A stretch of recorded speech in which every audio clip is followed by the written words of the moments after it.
এটা ছিল খাল, অথচ আজকে এখানে খালের কোনো চিহ্নই নেই।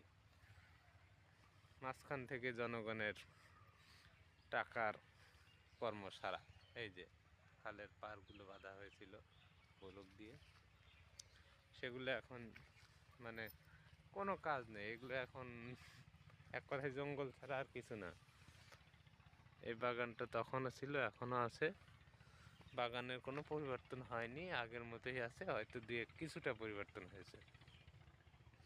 তখন যেমন দেখেছিলাম গাছগুলো এখন ওই রকমই আছে, খুব একটা পরিবর্তন হয়নি। অথচ এই খালের পরিবর্তন হয়ে গেছে। সর্বোচ্চ কতদিন লেগেছে জানি না, তবে দীর্ঘদিন পরে আমি এসেছি এখানে। এটাই, এখান থেকেই শুরু ছিল। এটাও একটা পার, হ্যাঁ এই পার, এই খালের পার। তো এখানে অবশ্য তারিখ দেওয়া আছে যে কত সালে কাজটা হয়েছে। দেখি আমি স্পষ্ট যদি কোনো ব্লকে নাম্বার পারা পাই সেটা দেখাচ্ছি। ও 2 নাম্বারটা স্পষ্ট না, 3-2 কত যেন দেখাচ্ছে। এই যে 3-2, ওখানে একটু হয়েছে।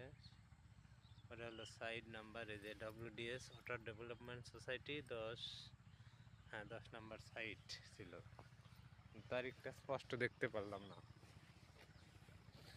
দেখেন অবস্থা, এইভাবেই জনগণের টাকাগুলো মানে সুন্দর পরিকল্পনার অভাবে নষ্ট হয়ে যায়। অথচ তখন যদি এটা ভরাট করে দিত, এত টাকার নষ্ট হতো না। অথচ সেটা একাই ভরাট হয়ে গেছে যমুনা নদীর বালু দিয়ে দ্বারাই। দেখি স্পষ্ট কোনো তারিখওয়ালা